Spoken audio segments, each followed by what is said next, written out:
আচ্ছা, রাস্তায় চলতে চলতে কখনো অস্বাভাবিক কিছু চোখে পড়েছে আপনার? না না, দুটি অল্প বয়সী ছেলে মেয়ের মেট্রোয় আলিঙ্গনের মতো অতি অস্বাভাবিক কিছুর কথা বলছি না। ছোটোখাটো অস্বাভাবিক, যেমন ধরুন রাস্তার ধারে ফেলে দেওয়া উচ্ছিষ্ট কুকুরের সঙ্গে খুঁটে খাচ্ছে একটা গায়ে দগদগে ঘাওয়ালা ভিখারি, কিংবা ধরুন রেল স্টেশনের বাইরে একটা কিশোরী মেয়েকে চুরির অপরাধে গণধোলাই দেওয়া হচ্ছে। যদি এমন অস্বাভাবিক কিছু চোখে পড়ে থাকে তাহলে কি করেছেন আপনি? চেঁচিয়ে লোক জড়ো করেছেন, কিংবা ধরুন পুলিশে ফোন করে বলেছেন, স্যার এখানে একটা ভয়ানক কাণ্ড ঘটে গেছে, একটা মানুষ টানা 2 দিন কিছু খেতে পায়নি? না, আপনি বা আমি কেউ এই কাজটা করিনি, কারণ আমরা জানি এগুলো মোটেই অস্বাভাবিক কিছু নয়।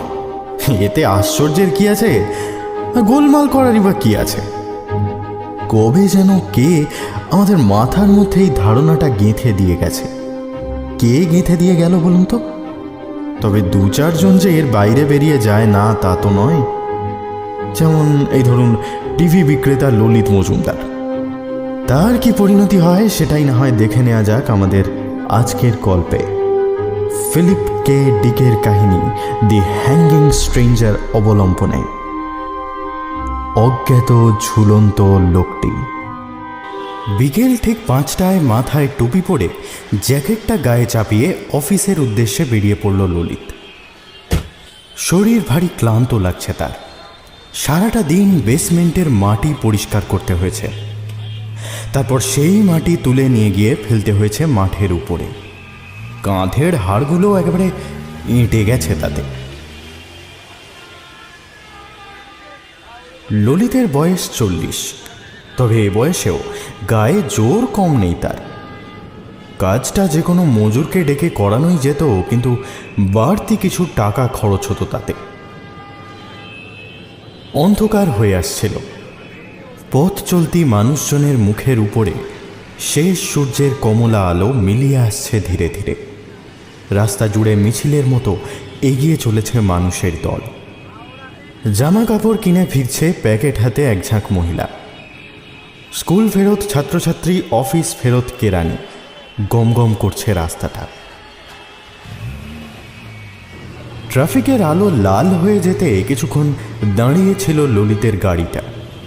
সিগন্যাল সবুজ হতে আবার এগোতে থাকে সেটা।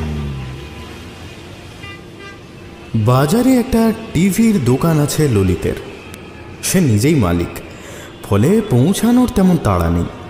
পাবলিক পার্কের পাশের রাস্তাটা পেরিয়ে দোকানের সামনে এসে পড়ল ললিত। মুখ তুলে তাকাতেই মুখটা বেজার হয়ে গেল তার।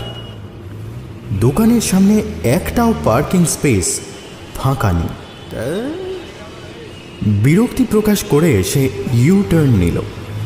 পার্কটার উল্টো দিকের রাস্তা ধরে কিছুটা এগিয়ে একটা ছোট্ট ফোয়ারা। ফোয়ারার পাশে বসার জন্য কয়েকটা বেঞ্চ করা আছে। বেঞ্চের পাশে একটা ল্যাম্পপোস্ট। গাড়িটা চালিয়ে সেখানে এনেই ললিত থমকে গেল। ল্যাম্পপোস্ট থেকে কিছু ঝুলছে। সন্ধ্যের অন্ধকারে স্পষ্ট দেখা যাচ্ছে না, ঠিক যেন একতলা লম্বাটে অন্ধকার। হাওয়ায় একটু একটু দুলছে মাঝে মাঝে।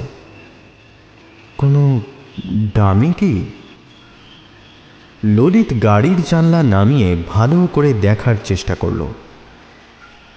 জিনিসটা ঠিক কি বোঝা যাচ্ছে না।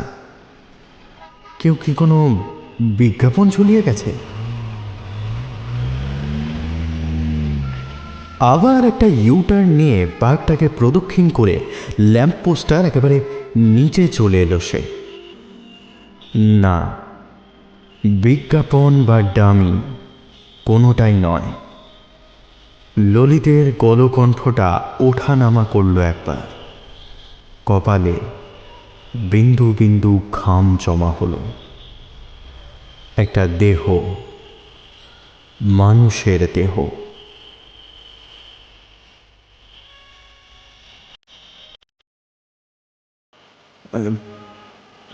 ও দাদা, শুনছেন? রাস্তার ধারে একটা কাপড়ের দোকানদার কোনো মারোয়ারি ভদ্রলোককে শাড়ি দেখাচ্ছিল। তাকে উদ্দেশ্য করেই ডেকে উঠল ললিত। লোকটা বিরক্ত মুখ করে বাইরে এসে বলল, কি ব্যাপার, কি হয়েছে? ওই দেখুন। ল্যাম্প পোস্টের মাথাটা দেখালো ললিত। রাস্তার মাঝখানে একটা মানুষের বডি ঝুলছে, অথচ কেউ খেয়াল করছে না, বেমানুষ পাশ দিয়ে হেঁটে চলে যাচ্ছে। লোকটা একবার সেদিকে তাকিয়ে আবার মুখ ঘুরিয়ে নিল। ঝুলছে তো ঝুলুক না, কোনো কারণ আছে হয়তো। কারণ? কি কারণ? মনে নেই আগের বছর থ্যাতলানো ডিমের ছবি দিয়ে হেলমেট পরতে সতর্ক করেছিল পুলিশ? এও হয়তো তেমন কিছু। কাস্টমার ভদ্রলোক নতুন শাড়ি দেখতে না পেয়ে বিরক্ত হয়েছেন। তিনি এবার এগিয়ে এসে তাড়া দেন দোকানদারকে। সে যাই হোক না কেন, একটা আস্ত মানুষের দেহ ঝুলছে, তাড়াতাড়ি পুলিশকে একটা খবর দেওয়া দরকার। রাস্তার মাঝে একটা বডি ঝুলছে আর পুলিশ জানে না ভেবেছেন? অবাক হয়ে যায় ললিত। আপনাদের কি মাথার ঠিক নেই?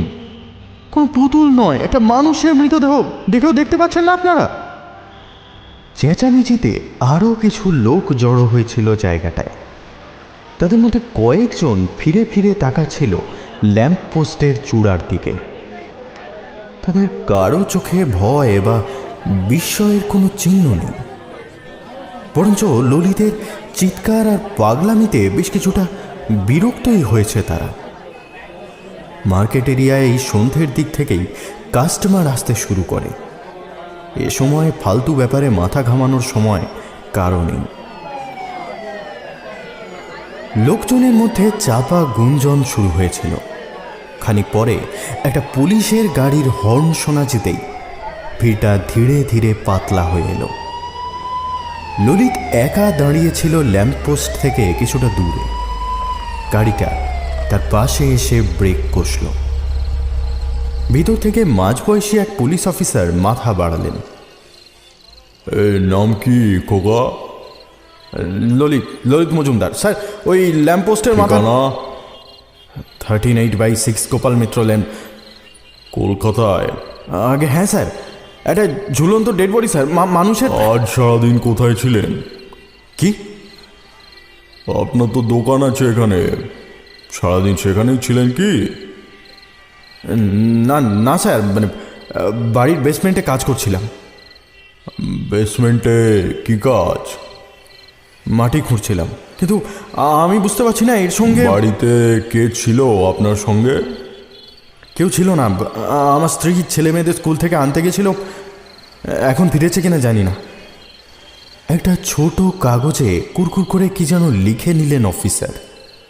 তারপর আবার মুখ ঘুরিয়ে বললেন, সারাদিন বাড়িতে ছিলেন বলেই বডিটা ওখানে ঝোলার কারণটা বুঝতে পারছেন না। মানে? বডিটা ওখানে ঝোলানো হয়েছে যাতে সবাই দেখতে পায়। স্বস্তির নিঃশ্বাস ফেলল ললিত। কপালের ঘাম মুছে বলল, তাই বলুন, কোনো পাবলিসিটি স্টান্ট। বোঝার উপায় নেই কিন্তু। সূর্যটা ডুবে গেছে এতক্ষণে।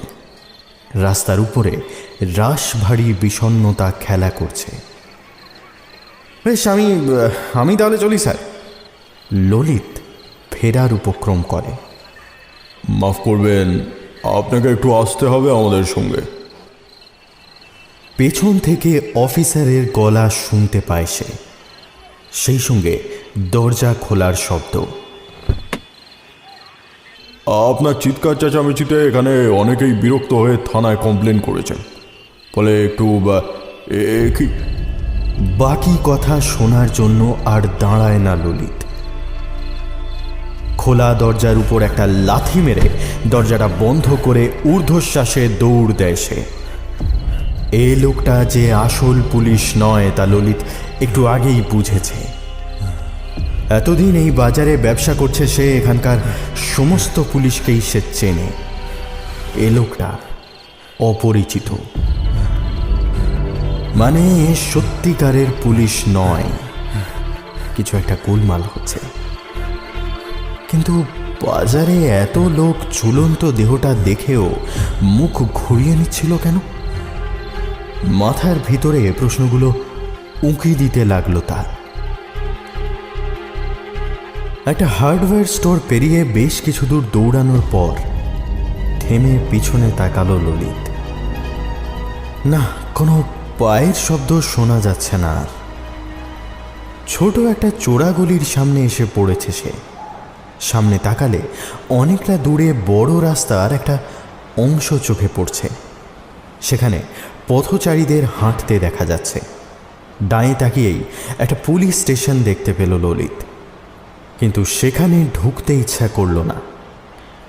গলির মাঝামাঝি একটা মুদির দোকান আছে, সেটা পেরিয়ে অন্ধকারে গা ঢাকা দিয়ে চলতে লাগলো সে। ওরা কি নজর রাখছে ওর উপর? ওরা? নিজের মাথায় ফুটে ওঠা প্রশ্নে সে নিজেই অবাক হয়ে গেল। পুলিশ অফিসার তো একাই ছিল।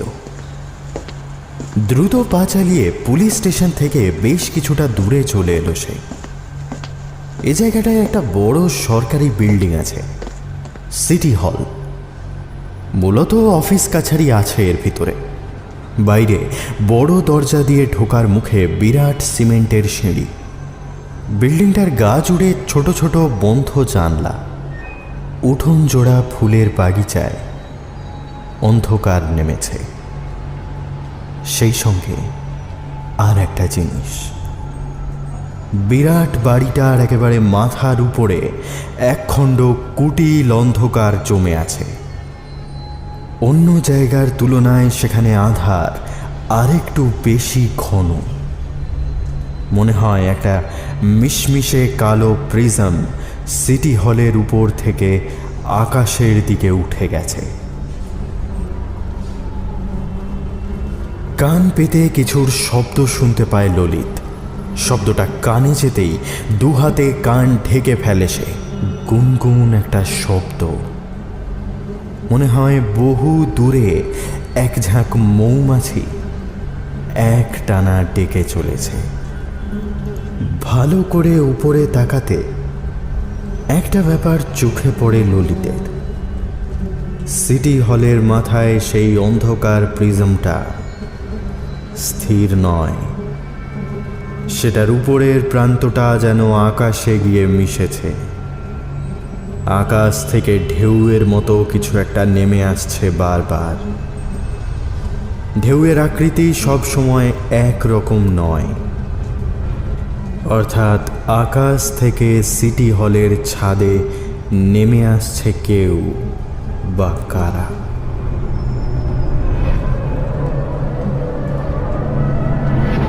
নামার ঠিক আগের মুহূর্তে শেষ হচ্ছে অন্ধকার প্রিজমটা। ফলে ছাদে নামার ঠিক মিটার খানেক আগে দেখা যাচ্ছে তাদের। আলো তেমন জোরালো নেই বলে তাদের চেহারা বোঝা যাচ্ছে না, তবে এটুকু বোঝা যায় তারা আকারে বিরাট এবং তাদের ডানা আছে। আতঙ্কে থরথরিয়ে কেঁপে ওঠে ললিতের শরীর। রাতের ঠান্ডা হাওয়া শনশন করে বইতে থাকে তার কানের পাশ দিয়ে। সে অবাক চোখে তাকিয়ে দেখে রাস্তার উপরে মানুষের ঢল চলেছে। সিটি হলের সিঁড়ির উপর দাঁড়িয়ে কথা বলে চলেছে কয়েকটা লোক। ভিতর থেকে বেরিয়ে আসছে কেউ কেউ। ব্যাপারটা কি কারো চোখে পড়েনি এতক্ষণ? এই সময় হঠাৎ সিঁড়িতে দাঁড়িয়ে থাকা মানুষগুলোর মধ্যে একজন ছাড়া বাকিরা এগিয়ে যায় দাঁড়িয়ে থাকা একটা গাড়ির দিকে।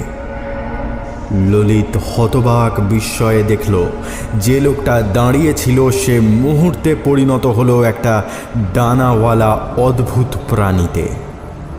অন্ধকারের বুকে ডানা ঝাপটে কিছু দূর এগিয়ে এসে আবার মানুষ রূপ ধারণ করে সামনে এগিয়ে চলল সে।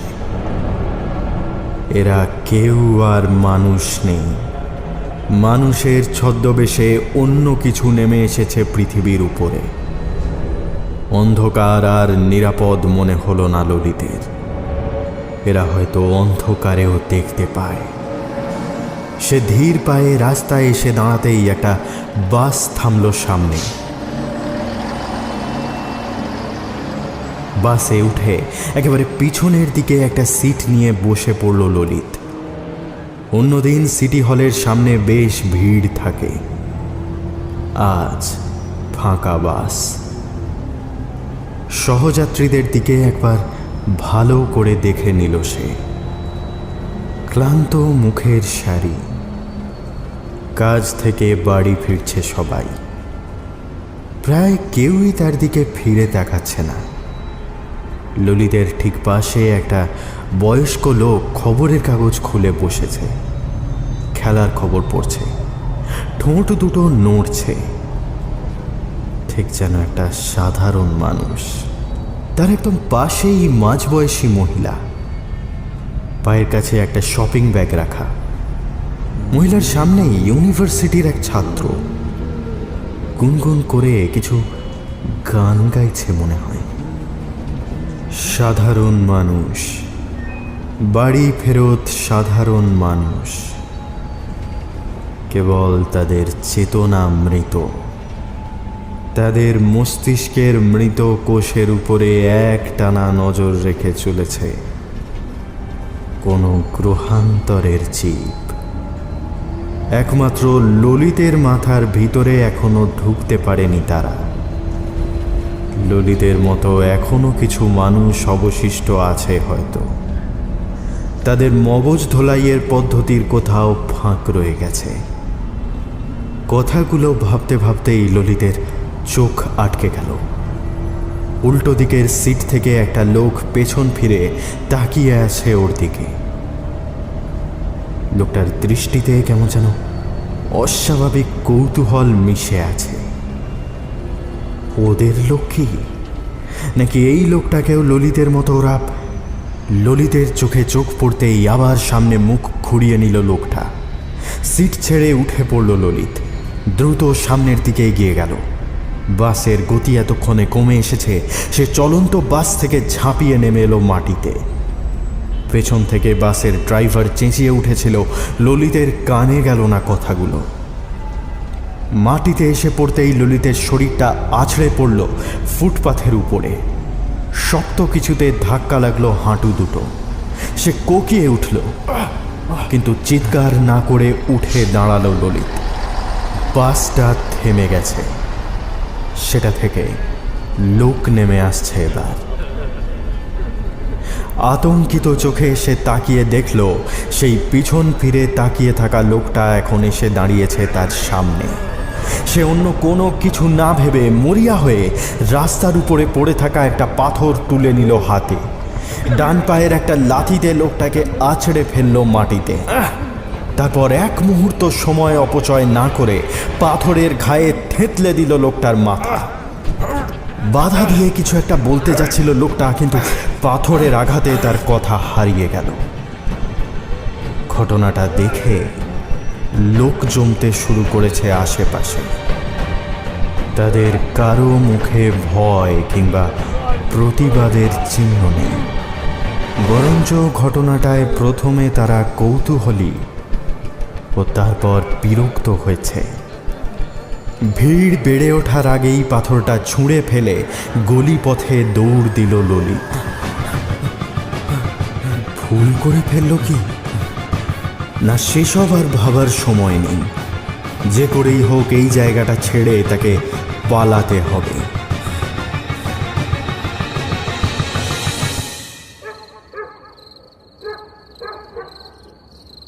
এই কি, তোমার এই অবস্থা কেন? কি হয়েছে? ললিত প্রায় উদ্ভ্রান্তের মতো দৌড়ে ঢুকে আসে ঘরের ভিতরে। স্ত্রীর মুখের দিকে না তাকিয়েই বলে, বাড়িতে যত দরজা জানলা আছে বন্ধ করে দাও, কুইক। বাচ্চারা কোথায়? দোতলায় ঘুমোচ্ছে। কি হয়েছে বলো তো? এমন অদ্ভুত লাগছে কেন তোমাকে? নিজেই এগিয়ে গিয়ে বাড়ির সামনের দরজাটা বন্ধ করে দেয় ললিত। তারপর ছুটে এসে ডাইনিংয়ের ড্রয়ার থেকে 1 ফুট লম্বা ধারালো ছুরিটা টেনে বের করে নেয়।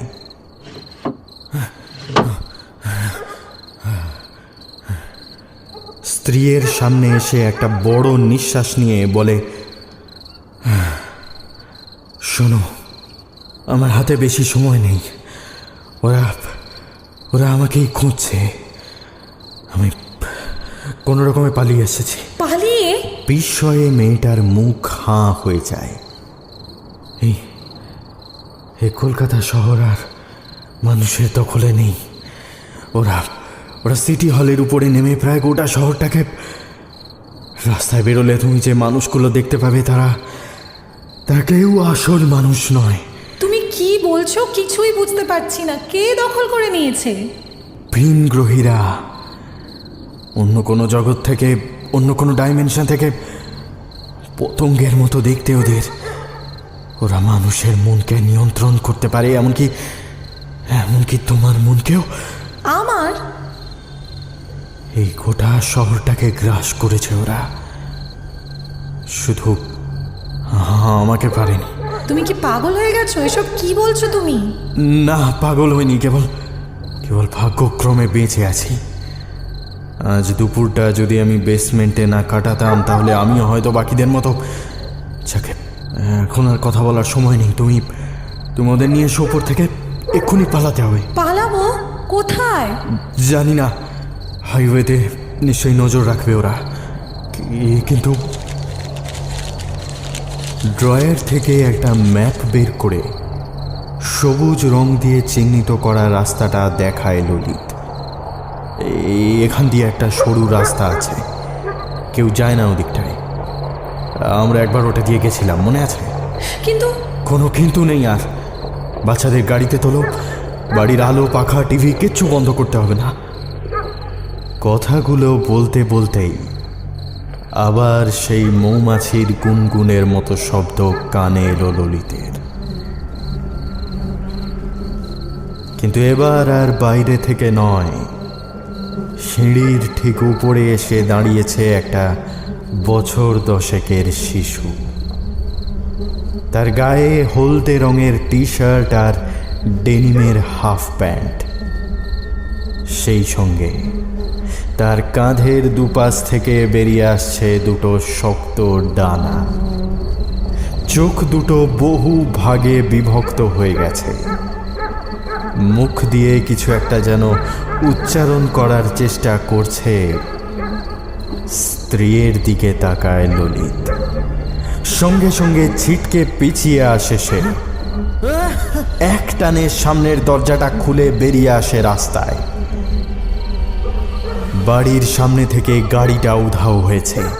সেদিক থেকে মুখ ফিরিয়ে নিয়ে আবার সে উদ্ভ্রান্তের মতো দৌড়াতে থাকে জঙ্গলের দিকে। দুঃখ বা যন্ত্রণার কোনোটাই এখন স্পর্শ করছে না তাকে। প্রাণ ভয়ে যেদিকে হোক দৌড়ে পালাতে চায় সে। জানলা দিয়ে স্ত্রী ছেলের দিকে একবার চেয়ে নিয়ে জঙ্গলের দিকে ছুটে যায় ললিত। পা দুটো আসুরিক গতিতে এগিয়ে চলেছে।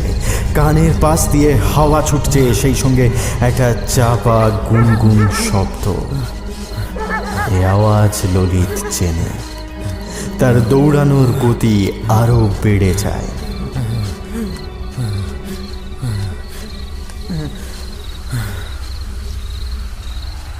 প্রায় ঘণ্টাখানেক সেইভাবে দৌড়ানোর পর শহরের সীমানার বাইরে চলে আসে সে। ছোট একটা ধান ক্ষেত চোখে পড়ে তার। একজন স্থানীয় চাষি কাজ করছিল ক্ষেতের উপরে। তার কাছে জিজ্ঞেস করে গ্রাম প্রধানের ঠিকানা জোগাড় করে নেয়। এ জায়গাটাকে এখনো গ্রাস করতে পারেনি ওরা। এখানে এসে পৌঁছানোর আগেই কিছু ব্যবস্থা নিয়ে রাখতে হবে। গ্রাম প্রধানের সঙ্গে এক্ষুনি দেখা করা দরকার। প্রধানের অফিসে পৌঁছে বড় করে কয়েকটা নিঃশ্বাস নেয় সে। এখন আর সেই গুনগুন মৌমাছির শব্দ শোনা যাচ্ছে না। তাছাড়া এখানকার লোকজনের মুখেও সেই সম্মোহিত ভাবটা নেই। গ্রাম প্রধানের বয়স প্রায় 55-60-এর কাছাকাছি। বেশ গমগমে গলার আওয়াজ লোকটার। একটা টেপ রেকর্ডার চালিয়ে ললিতের সমস্ত বয়ান রেকর্ড করলেন তিনি। জবানবন্দি শেষ হতে তার দিকে মুখ তুলে তাকিয়ে ললিত বলল, আপনি আমার কথা বিশ্বাস করছেন না, তাই না? বিশ্বাস না করার কোনো কারণ নেই। আপনার ভাগ্য ভালো যে আপনি সে সময় মাটির নিচে ছিলেন, ফলে আপনার উপর প্রভাব বিস্তার করতে পারেনি ওরা। আমি একটা ব্যাপার বুঝতে পেরেছি জানেন। একজন বেয়ারা এসে চা দিয়ে গেল সামনের টেবিলে, তাতে একটা চুমুক দিয়ে বলল ললিত, কি ব্যাপার? এই ভিনগ্রহীরা একটা নির্দিষ্ট জায়গা টার্গেট করে নেয়, তারপর সবার আগে সেই এলাকার সর্বোচ্চ ক্ষমতাবান শাসকের মাথার দখল নেয়। সেখান থেকেই একটু একটু করে বৃত্ত বাড়াতে শুরু করে তারা। এমন করে গোটা শহরের দখল নেয়। আমার মনে হয় পৃথিবীর বুকে এই ঘটনা প্রথম নয়, কয়েক হাজার বছর ধরে চলে আসছে। সে কি?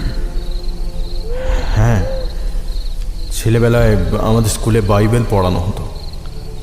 সে সময় একটা ছবি দেখানো হয়েছিল আমাদের, যেখানে ঈশ্বর তার শত্রুদের পরাজিত করছেন। এই শত্রুরা ছিল এক ধরনের রাক্ষস, মালাক, বেজলিবাব, মোয়াব, পালিন, আস্তারাত। তো এই সমস্ত রাক্ষসদেরই এক বাস্তব রূপ ছিল। তার মধ্যে বেজলিবাব নামের রাক্ষসটার চেহারা ছিল একটা অতিকায় দানবিক পতঙ্গের মতো। প্রধান মাথা নাড়ালেন, কিছু বললেন না।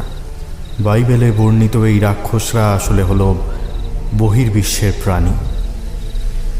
তারা এর আগেও বহুবার পৃথিবীতে এসেছে ক্ষমতা দখল করতে, কিন্তু প্রতিবারই পরাজিত হয়েছে। পরাজিত হয়েছে কেন? কারণ তাদের এই মগজ ধোলাইয়ের পদ্ধতি একেবারে নির্ভুল নয়। তারা বেশিরভাগ মানুষের মাথার দখল নিলেও কেউ কেউ তাদের জাল থেকে বেঁচে যায়। যেমন বাসের সেই লোকটা, আমি বেঁচে গেলাম। যারা বেঁচে যায় তারাই জোট বেঁধে প্রতিহত করে ওদের। কিন্তু একটা ব্যাপার কিছুতেই বুঝতে পারছি না জানেন। কি? ল্যাম্পপোস্টে সেই ঝুলন্ত লোকটা, ওই লোকটাকে হঠাৎ রাস্তার মাঝখানে ঝুলিয়ে রাখতে গেল কেন বলুন তো? কারণটা খুব সহজ। জানলা দিয়ে বাইরে তাকিয়ে প্রধান বললেন, ওটা একটা ফাঁদ। মানে? বুঝলেন না? এই যে ধরুন আপনাকে বের করে আনা গেল, কোন মানুষটাকে বশ করা গেছে আর কাকে যায়নি সেটা বোঝার এর থেকে ভালো উপায় আছে কি? ভেবে দেখুন। আপনি অস্বাভাবিক কিছু দেখে প্রতিবাদ করছেন, মানেই আপনার মাথার উপরে মগজ ধোলাইয়ের প্রভাব পড়েনি। ললিত বিড়বিড় করে উঠল, হ্যাঁ, মানে মানে নিজেদের পদ্ধতিতে যে ত্রুটি আছে সেটা আগে থেকে আন্দাজ করে ওরা এভাবে ফাঁদ পেতেছিল। ঈশ্বর, আর আমি নিজে থেকে। আপনি আসুন আমার সঙ্গে, সবাইকে আগে জানানো দরকার ব্যাপারটা। প্রধান ললিতের হাত ধরে একটা টান দেন। ললিত আবার প্রশ্ন করে, কিন্তু যে লোকটা ঝুলছিল সে কে? সবাই যদি ওদের বশ হয়ে থাকে তাহলে কাকে খুন করলো ওরা? এক্ষুনি জানতে পারবেন, আসুন। ললিতকে টেনে অফিসের বাইরে নিয়ে এলেন প্রধান। অফিসের ঠিক বাইরেই একটা গ্রামীণ ব্যাংক, তার পাশেই একটা ল্যাম্প পোস্ট। তার কাছে ললিতকে টেনে আনলেন প্রধান। একটা ঠান্ডা হাসি খেলে গেল প্রধানের মুখে।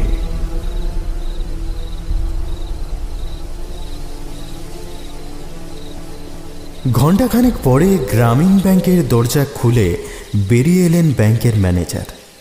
বাইরে মিশমিশে অন্ধকার নেমেছে।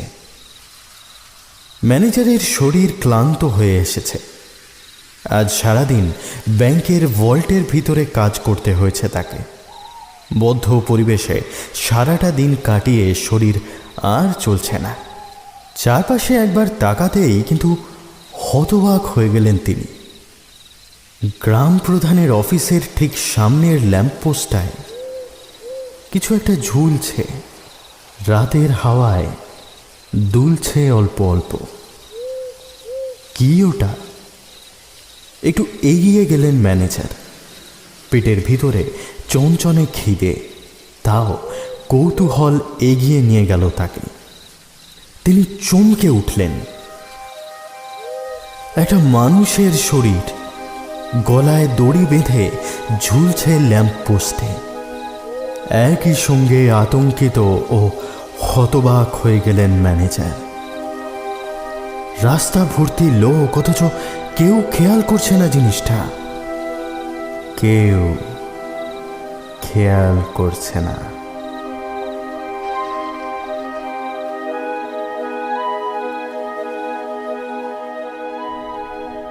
দড়ি ধরে মারো টান, রাজা হবে খান খান। হীরক রাজা দেশে রিলিজ করেছিল 1980-তে। তারপর এই 40 বছরে রাজারা আরও বুদ্ধিমান হয়েছেন। তারা সবার আগে দড়িটাকেই কেটে দেওয়ার চেষ্টা করেন এবং সেই কেটে নেওয়া দড়ি থেকেই উদয়ন পণ্ডিতদের শরীর ঝুলিয়ে দেন।